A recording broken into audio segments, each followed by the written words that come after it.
When I'm out along the river, uh, hunting for Indian artifacts or relics, there are a lot of other things to find besides that. One of the things that I really like to look for too are fossils.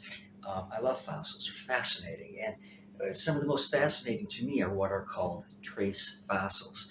Now, a trace fossil is not like you're finding the actual fossilized remains of a coral or some other kind of animal. It's where you find a fossil that shows that something had been there, and the indication that they've been there is what is fossilized. Fossilized. I have trouble getting that out. For example, this one I found along the river a few months back, and it is the fossilized impression of a leaf, like a reed by a pond or something. That type of a plant, and there's a thin film. The black you see on it is a thin film, carbonized film of the actual plant leaf. It's not the actual leaf. So this is a trace fossil of that particular leaf. Well, recently when I was out there, I found this little gem. It doesn't look like much, probably at first glance.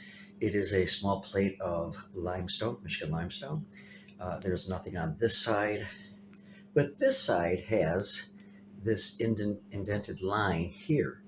Now, and if you look at it, I hope you can see that there are like a squiggly area on each side of the indent. Now, what I've determined this is, and I could be wrong, but I don't think I am, is the impression of uh, a sea worm or uh, some kind of crawling animal, like sea worm or oh geez, I can't think of what else, but there are other creepy crawlies in the ocean besides seaworms.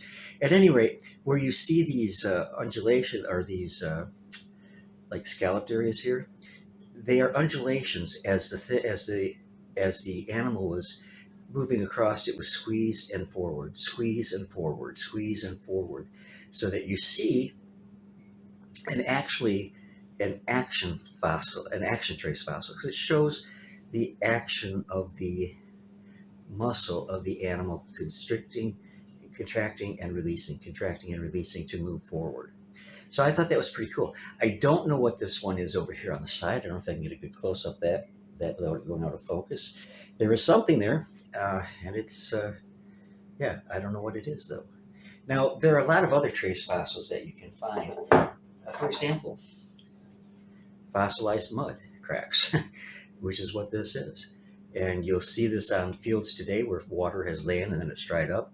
Well, that's what this was thousands of years ago, and the mud fossilized, leaving the trace of the fossil cracks from the drying process. And then this one, I'm not 100% sure on, but it's been suggested to me that it shows rain splatter hitting what would have been soft mud at the time, and that those splatters fossilized. So it's not just animals or plants that you or whatever that you can get an actual fossil of the body of the specimen, if you will. But you also can find then these ones that show trace evidence of what was there. I don't know what kind of worm that was. But it had to be a pretty pretty thick one around to leave that kind of an impression. So I hope you enjoyed taking a look at that. Enjoyed sharing it with you. Like I said, I'm always looking for fascinating fossils when I'm out there. And actually, that is the name of the title of a series I used to do on here called Fascinating Fossils, a long time ago. All right, hope you enjoyed this. God bless you. Love you all very much. And I'll see you again real soon.